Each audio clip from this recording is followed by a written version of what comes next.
On June 4th, 1942, the only known recording of Adolf Hitler speaking in an unofficial informal tone is made during the birthday celebrations for Marshal of Finland, Carl Gustaf Mannerheim.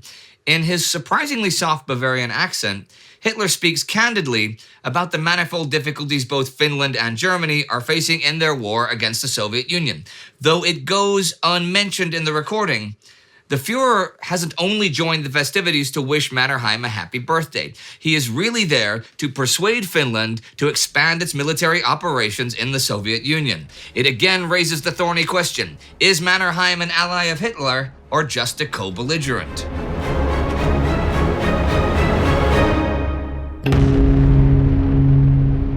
I'm Indy Neidell. Welcome to a World War II in real-time bio special where I take a closer look at the major or interesting figures of the war, today featuring Carl Gustaf Mannerheim.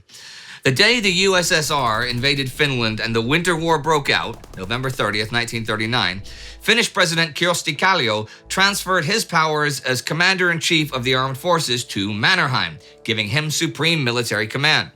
By this point, Mannerheim was already seen as the Finnish people's greatest hero. He was born into a world of Swedish-speaking nobles, spoke pretty poor Finnish, and had spent most of his career as a top-ranking cavalry officer in Imperial Russia. But when the revolutions destroyed the Tsarist system and Finland declared its independence, he found his destiny, leading the white movement to victory against the Soviet-backed Finnish Reds in the Finnish Civil War. And in the Winter War, he commands another honorable defense of Finland, inflicting catastrophic losses on the Soviets. But the Finns can only hold the line for so long, and they are forced to accept the harsh terms of the Treaty of Moscow in March 1940, ceding, among other things, the entire Karelian Isthmus, home to around 500,000 Finnish citizens, some 12% of the total population. They are offered Soviet citizenship if they choose to remain in their homes, but they decline. All of them. But as the Winter War ends, the Second World War is still just getting going, and Finland won't be able to keep out of it for long. The Soviet Union remains a significant threat, even more so after it annexes the Baltic states in June 1940. It's a plight Germany has largely been indifferent to thus far, but Hitler now starts to see the benefits of supporting Finland. For one, Soviet dominance jeopardizes the supply of Finnish nickel that Germany relies on. More importantly, though, in the summer of 1940, Hitler resolves to crush the Soviet Union, and Finland, wanting revenge and land back, would be an ideal invasion partner. It's actually Mannerheim who is the first to hear word of this. In August 1940, Reichsmarschall Hermann Göring sends a personal representative to Helsinki with a letter to the commander-in-chief requesting the transit of troops and supplies through Finland. The stated purpose is for soldiers going to and from postings in the extreme north of occupied Norway. But the pretty obvious implication is that it also gives the Wehrmacht a direct line to the USSR via Finland. In return, Germany would supply Finland with military equipment. We don't know exactly what Mannerheim's personal feelings towards this are, but he claims to the representative that such diplomatic decisions are not his to make. He instead officially cedes it to the civilian government. They are clearly eager to cooperate because a secret transit treaty is signed in September. The scale of military cooperation over the next few months is murky, and Mannerheim's role in it is even murkier. In their diplomatic correspondence with the Western powers and in their post-war testimonies, Finnish leaders insist that no agreement surrounding Finnish-German cooperation in an offensive war against the Soviet Union is made. Instead, they declare Finland is determined to stay neutral and will only go to war if the Soviet Union invades first. Mannerheim's memoirs will hold to this line, and he will also add that the military has no authority in these dealings, and that no operational plans are shared or agreed upon with his German counterparts. He will admit that Finland was being drawn ever deeper into Germany's orbit, particularly economically speaking, but that there was no other option. Finland was no longer free to decide about her own fate. There were practically no possibilities of remaining outside the conflict. But post-war accounts from German leaders contradict this. The 1945 deposition made by Colonel Horst Kitschmann, a German military attaché, reads, Finnish General Talvela told me during a conference at his staff headquarters in Aunosa in November 1941 that he, acting on Marshal Mannerheim's personal orders, had as far back as September 1940 been one of the first to contact the German High Command with a view to joint preparation for a German and Finnish attack on the Soviet Union. Now, this is just the word of one post-war account against another. But sources on the ground support Kitschmann's more than they do Mannerheim's. Operation Barbarossa is approved by Adolf Hitler in December 1940. And with the Führer directive that comes with it, he declares Finland will join in joint operations in the extreme north and will conduct their own operations in the south. Typical Nazi arrogance, maybe, but it's difficult to imagine such confidence if Hitler hadn't received some kind of assurance from Mannerheim. This is followed by a visit from the chief of the Finnish General Staff, Erich Heinrichs, to Berlin in the new year. It's ostensibly to lecture on Soviet fighting methods, but he also holds meetings with some of his German counterparts. The diary entry of German Army Chief of Staff Franz Halder suggests that tentative contingency plans for war are shared.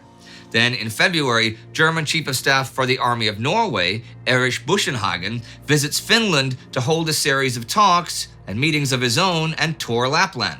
Again, we can't be sure of what exactly is agreed on in these visits and to what extent.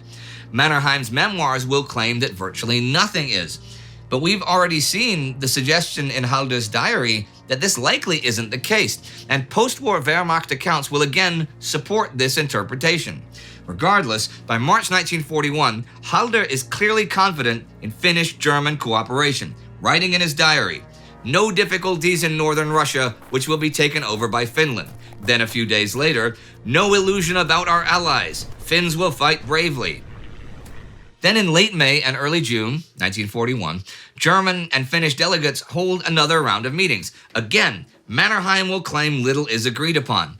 But official documents from Wehrmacht High Command show the exact opposite. It's spoken about in hypothetical terms, but German generals reveal to their Finnish counterparts detailed plans for Operation Barbarossa, and together they divide up operational areas. Finnish forces will attack from both sides of Lake Ladoga and participate in attacks around Murmansk and railroads in central Finland. Finnish troops in northern Finland will be placed under German command, and German troops in southern Finland under Finnish command. Specific dates for troop mobilization and movements are agreed upon, and the Finns authorize the Luftwaffe to use Finnish airfields. During the final stages of these talks, Chief Finnish negotiator Heinrichs hands his German counterparts a personal memo written by Mannerheim. The idea which forms the basis of the propositions communicated to him by the highest echelons of the German leadership must arouse joy in the Finnish soldier's heart and is regarded as a historic sign of a great future. There is, of course, the question of whether Mannerheim and other Finnish leaders have any real choice in joining this war. Overall, they really don't. Finland is a small country in a strategically vital part of Europe that is caught between two hostile great powers. Their Swedish neighbors have managed to stay neutral, but this is an exception rather than the rule. Border states throughout Europe, from Luxembourg to Lithuania, have fallen to the great powers. But whether he has a choice or not, Mannerheim is planning an offensive war with Nazi Germany as an ally in everything but name, despite his claims to the contrary. On June 16th, the German liaison officer in Helsinki reports to his superiors that Mannerheim is planning to delay his offensive. In this way, the Finns want to give the political impression to their people and parliament that developments have forced them into it. Not long after that, Mannerheim orders full mobilization, calling up 16% of Finland's population for war. Not long after that, Operation Barbarossa begins. The main Finnish offensive does not start until July 10th, and only after the Soviets have carried out air raids on Finnish towns and Finnish positions. The Finnish government maintains that their war is defensive and altogether separate from the Soviet-German one. So it takes some explaining that already in his first order of the day, Mannerheim refers back to an old promise he once made. In 1918, during the War of Liberation, I stated to the Finnish and Karelians that I would not set my sword to the scabbard before Finland and East Karelia would be free. Karelian freedom and a great Finland glimmer before us in the powerful avalanche of world historical events. East Karelia has never been part of Finland. Mannerheim is promising a war of conquest, and Finnish forces advance rapidly. By September, they have retaken all land lost to the Soviet Union in the Winter War and settled into defensive positions about 20 kilometers north of Leningrad. Mannerheim then pushes into East Karelia, conquering most of it and reaching the western shores of Lake Onega by December. Mannerheim has achieved all of his war aims and more, but he is now uneasy about what will happen next. Under pressure from the Soviet Union, Britain declares war on Finland in December. Preceding this declaration is a very polite exchange of personal letters between Mannerheim and British Prime Minister Winston Churchill. I actually read these out in an Across the Airwaves video, so check that out if you want to see it in full. But basically, Churchill begs Mannerheim to offer some kind of signal to disassociate Finland from Germany. Mannerheim responds courteously that he regrets having to come into conflict with Britain, but must prioritize Finnish security. Churchill is forced to declare war. It is largely symbolic, and not much combat will come out of it, but it is a worrying sign for the future. Like his German counterparts, Mannerheim was convinced that the Soviet Union would fall by the winter, but this has not happened, and it looks like a prolonged war is on the horizon. And Finland's already lost like 25,000 men in the fighting, which is not something they can just shrug off like the USSR can. Mannerheim was never interested in helping Germany achieve its own war aims, though, and recent developments only reinforce this. From the new year 1942 onwards, he refuses to carry out any further offensive action, telling the insistent Wehrmacht he cannot spare any more men. What Mannerheim does not let on is that he is now very pessimistic about Germany's ability to win the war. Relenting to German demands and assaulting Leningrad is something a victorious Soviet Union would never forgive. To draw his co-belligerent into closer cooperation, Hitler adopts a charm offensive, bringing us to the day that famous recording is made, Mannerheim's 75th birthday, June the 4th, 1942.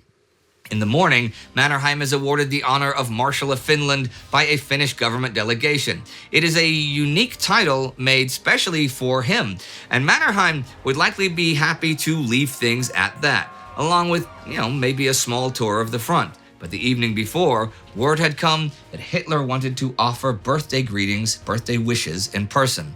The Finns don't want to make it seem like an official visit, though. So instead, Mannerheim greets him on a private train in the afternoon. There, Hitler gives a birthday speech, and the assembled party dine together. Finnish radio engineer Tor Dahlman is tasked with recording some of Hitler's official remarks, but he keeps the tape rolling for a full 11 minutes of Hitler speaking in a conversational tone. Hitler departs that same evening, having made little progress in charming Mannerheim into stepping up offensive operations.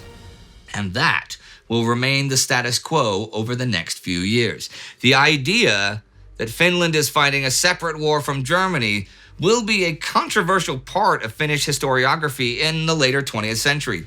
Even in the 21st century, historians will debate the scale and timing of Finnish-German cooperation, and popular perception within Finland will often remain stubbornly in line with the interpretation that Finland drifted into war.